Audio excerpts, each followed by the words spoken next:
La question du site du Colosse, en tout cas c'est un projet actuellement en route au niveau de la mairie de Saint-André. Il y a aussi, juste à côté, il y a un projet que Jean-Marie Cotaya porte depuis maintenant quelques temps. Il y a une polémique sur ce projet. On fait le point avec Jean-Marie Cotaya dans ses politiques.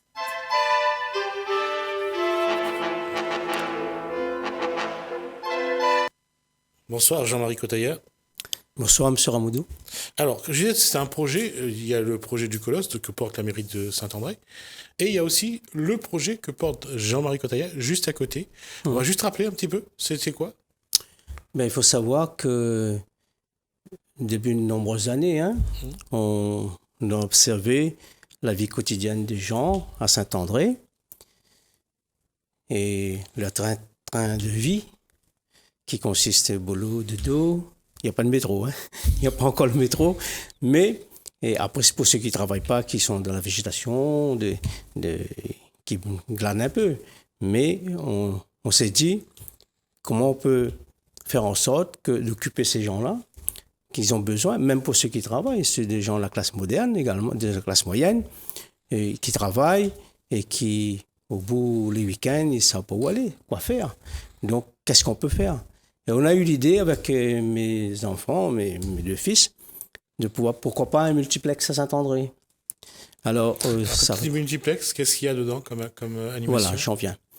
Et le multiplex, il faut savoir que nous avons pensé de façon intergénérationnelle, c'est-à-dire que intéresser tous les gens toutes les générations de Saint-André. Alors vous avez dans ce multiplex, la rentrée principale, c'est destiné aux personnes d'une troisième jeunesse. Et là, ils peuvent apprendre à danser, ils peuvent apprendre à chanter, un karaoké, ils peuvent s'amuser, ils peuvent même se restaurer.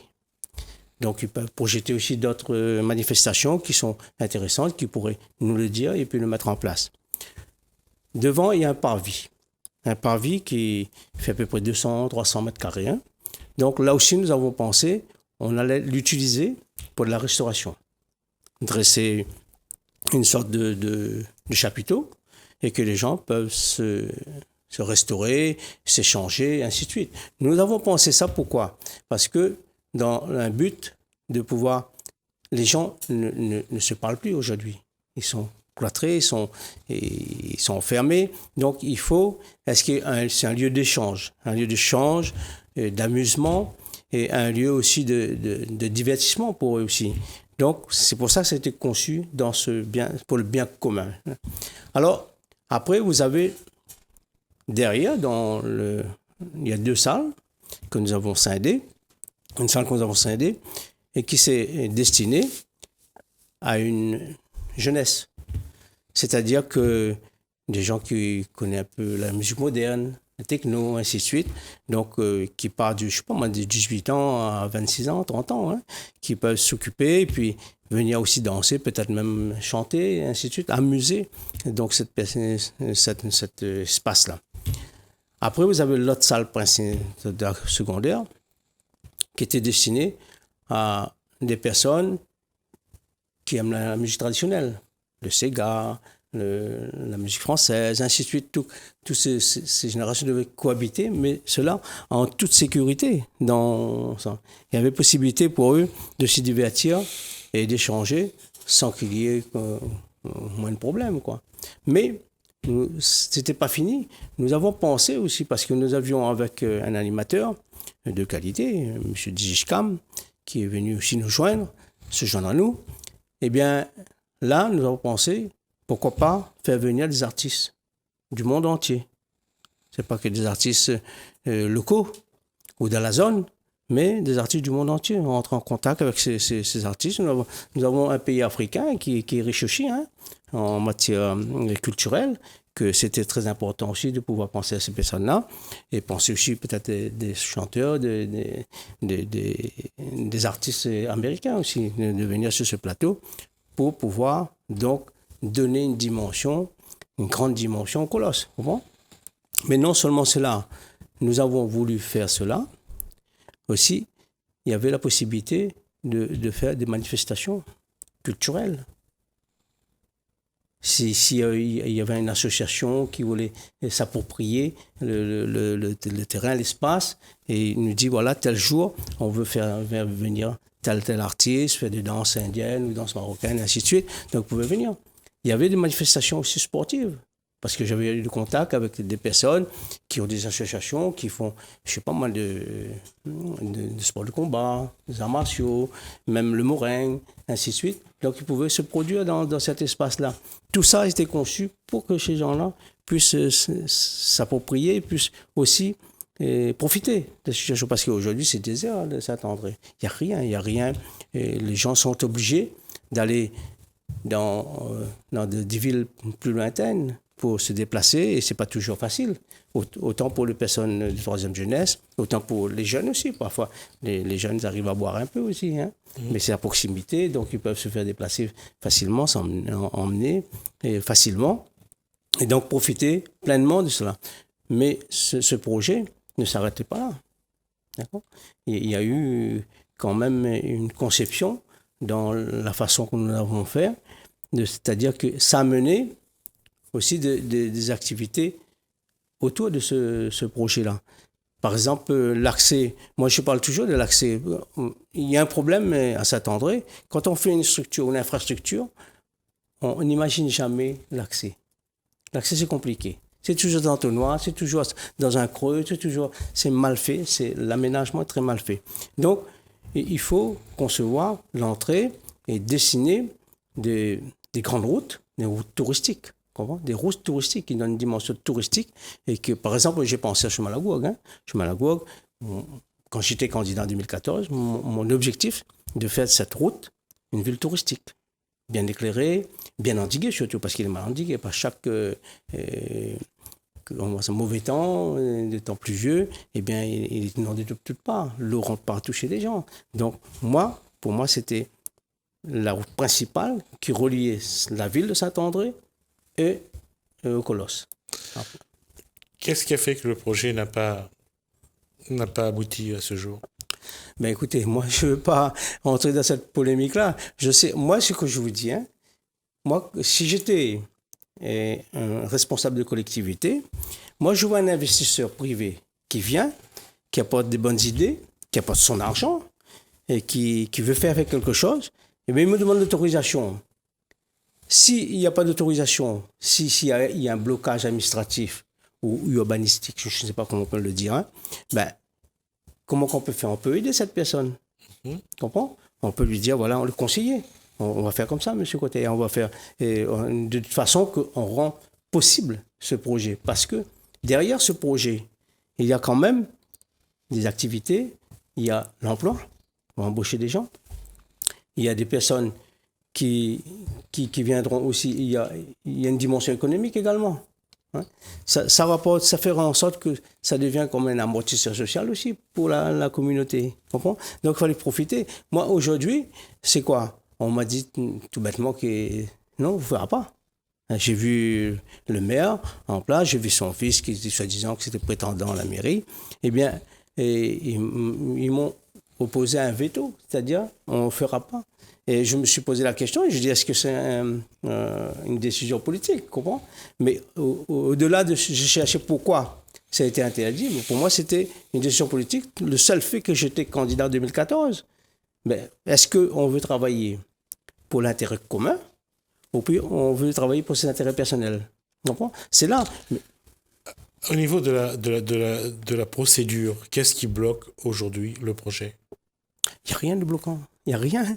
Vous avez le SDIS, nous avons de consultation avec le SDIS, il n'y a pas de problème de sécurité. Sécurité, je veux dire que dans la salle, qui peut être incendiée, ainsi de suite, il y avait un système. Nous avons tout refait à l'intérieur, c'est-à-dire le câblage, l'électricité, tout est fait mis aux normes. Après, il y avait le problème de la DEAL. La DEAL qui s'exprime sur l'accessibilité.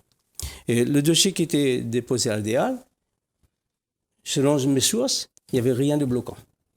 Sauf que, on nous a dit que le maire, la veille de la décision de la DEAL, le maire a téléphoné, il a dit stop, tout ce dossier Kotaya, retournez-nous ça, et ici à la mairie. On bloqué. Alors, c'est la première fois, je vois qu'une collectivité interdit une activité qui est privée. Parce qu'il ne faut pas confondre le privé avec le public. Comment on peut avoir cette mainmise sur cette chose-là? D'accord. Qu'est-ce qui, aujourd'hui, officiellement, vous empêche de passer à la phase, je dirais, pratique? On nous a sorti que permis de construire. Il n'y a pas de permis de construire. Mais comment ce local est arrivé? Ça fait plus de 20 ans qu'il est là. C'est pas moi. C'est la mandature de le maire actuel en place. C'était signé un permis de construire. On ne peut pas nous dire qu'il n'y a pas de permis de construire. Par exemple, on peut nous dire tel locaux attenant à ce local n'est pas conforme. On le met en conformité. Comprends? Mais nous sommes obligés de faire un permis de construire. On ne peut pas faire un permis de construire s'il avait déjà été délivré en 2002, signé avec le cachet de la mairie, un permis de construire. Et tout le monde le sait, je le répète, je suis déjà venu sur ce plateau pour le dire, eh bien, il y avait des manifestations. Déjà, on recevait le mariage, on faisait des soirées à thème, ainsi de suite. Même le maire en place, il est venu, inaugurer en grande pompe. Vous rappelez que pourquoi juste il n'y avait pas de permis avant de vous, construire? il y avait donc c'était un local de restauration. C'est un local de Il y avait un restauration. restaurant dedans. Donc Voilà. aujourd'hui, votre principal interlocuteur, la mairie, interlocutrice, la mairie, vous disent qu'aujourd'hui, il n'y a plus de... Ils n'arrivent pas à retrouver le permis de construire, il n'y en a pas. Mais on en a, nous. On lui a donné le permis de construire. Et qui plus est, lorsqu'il est venu dans ce local pour se restaurer, il n'y avait pas autour d'un temps de sécurité. Nous, on a mis la sécurité. On l'a fermé partout avec des portes cadenassées partout. Il y avait une sécurité. Et quand les gens étaient à l'intérieur, il y avait des forces, il y avait des agents de sécurité pour prendre soin de ces gens. Mais ces gens n'étaient pas lâchés dans la nature comme ça. Ils étaient sous protection. Il n'y avait pas de problème là-dessus. D'accord. Je ne vois pas où est le problème. Qu'est-ce que vous attendez comme autorisation pour mettre en pratique, pour vraiment réhabiliter le site et faire en sorte qu'il soit, je dirais, fonctionnel? Vous dire la vérité, il n'y a pas de décision administrative. Bien sûr, il y a des halles qui doivent se prononcer. Et il va venir, il va regarder si ça correspond aux normes d'accessibilité. Après, vous avez le SDIS qui va venir se prononcer. C'est des interlocuteurs qu'on ne peut pas s'en passer. Il faut qu'ils viennent. Après, vous avez celui qui s'occupe, le Veritas ou... Pour la sécurité. Pour l'électricité. Le consuel. Voilà, le consuel Veritas, qui vont venir pour s'exprimer là-dessus. Après, il y a une décision. Hein? Et là, on est confronté à une décision politique. Comprends?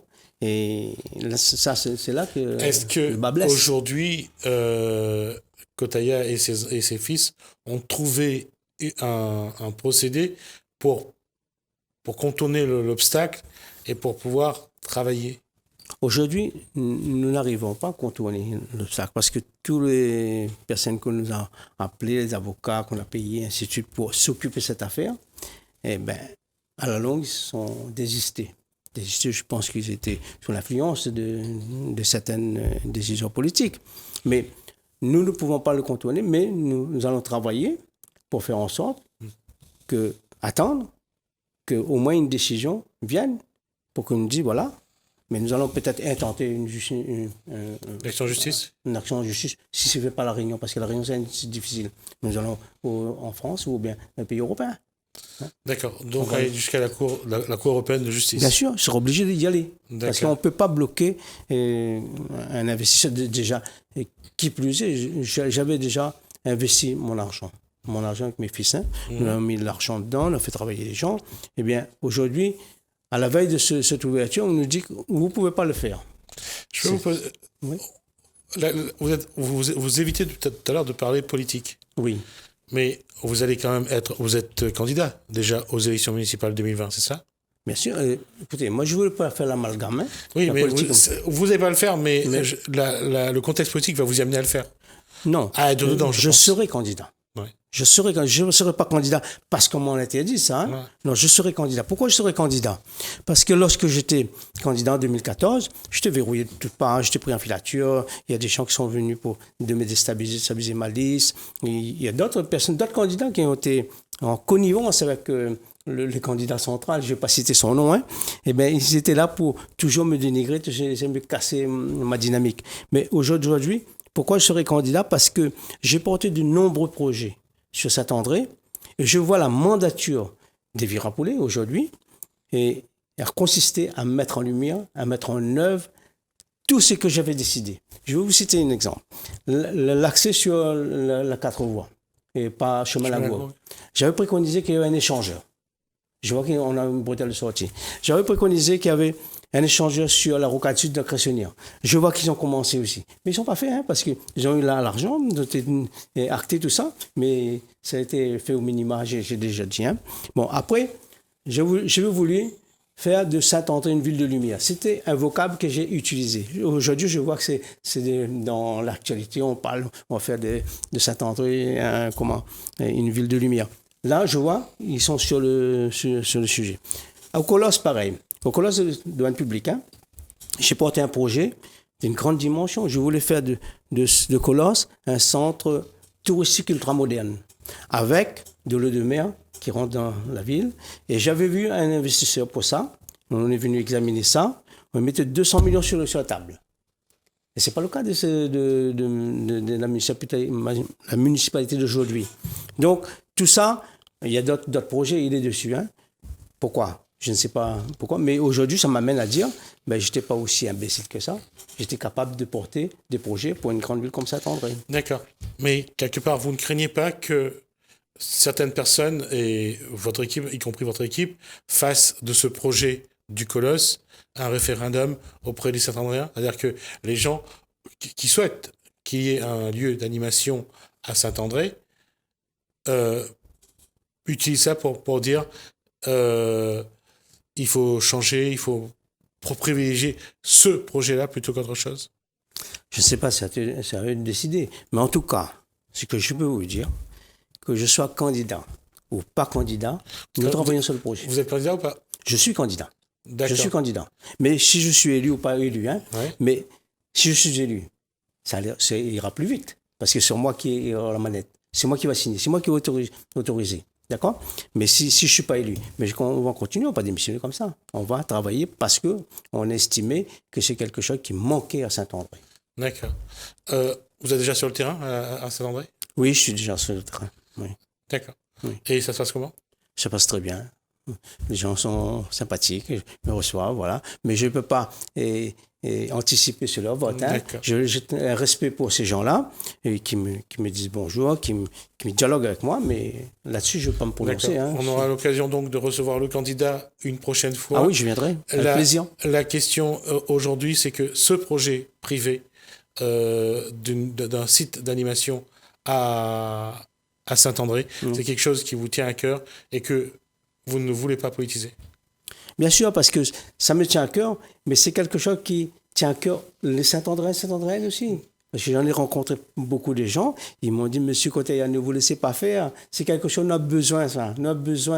Saint-André n'a pas rien. Alors donc, si on a quelque chose comme ça sur Saint-André, on a une valeur ajoutée, on a une plus-value, parce que le site lui devient plus intéressant. Vous imaginez les immobiliers à côté, ils vont flamber. Toutes ces choses qui vont prendre de la valeur. C'est pour ça que les gens sont intéressés. Moi aussi, je suis intéressé parce que je suis un acteur économique. La question, c'est que on dit toujours qu'il est difficile de créer une entreprise, de créer de l'emploi. Quand vous voyez cette situation, vous pensez à quoi? Pour moi, c'est désolant. C'est désolant quand on voit la difficulté qu'on a pour créer des emplois, la difficulté pour donner des jeunes au travail. On est obligé d'envoyer en France, là-bas, dans l'Hexagone, là-bas, pour travailler, alors qu'il y a un investisseur qui veut créer de l'emploi, on l'empêche de créer. Il y a un anachronisme dans l'histoire. En tout cas, vous aujourd'hui, vous avez une démarche et vous allez vous y tenir. Pardon, je n'ai pas compris. Vous avez une démarche, vous avez une ligne de conduite. Oui. Et cette ligne de conduite-là, c'est ce que vous allez suivre jusqu'au bout? Bien sûr, je ne vais pas démissionner, je vais travailler pour le bien-être. Je me suis engagé en 2014, j'ai bien réfléchi. Je me suis engagé dans ce chemin. Eh bien, aujourd'hui, je vais travailler, quels que soient les obstacles qui vont arriver, je vais travailler pour que Saint-André avance. Parce que c'est peut-être parce que j'étais candidat en 2014, il y a quelque chose qui bouge en ce moment. Mais peut-être quand je serai l'acteur de ces choses-là, eh bien, peut-être ça bougera encore mieux. D'accord. En tout cas, au moins, une chose est sûre, c'est que vous allez au bout de votre projet privé, mais vous êtes également donc, vous confirmez que vous êtes donc candidat au municipal 2020 à Saint-André. Oui, je vais conjuguer les deux. D'accord. Ouais. Merci à vous. On Je vous recevra remercie, donc le monsieur. candidat une prochaine fois et on verra un petit peu quelle va être sa ligne de conduite, sa démarche et sa stratégie pour son programme. Merci, Jean-Marie Cotaya. Merci à vous de nous avoir suivis. Merci François, merci Alain et merci Marie-Sylvie. Moi, je vous dis à bientôt.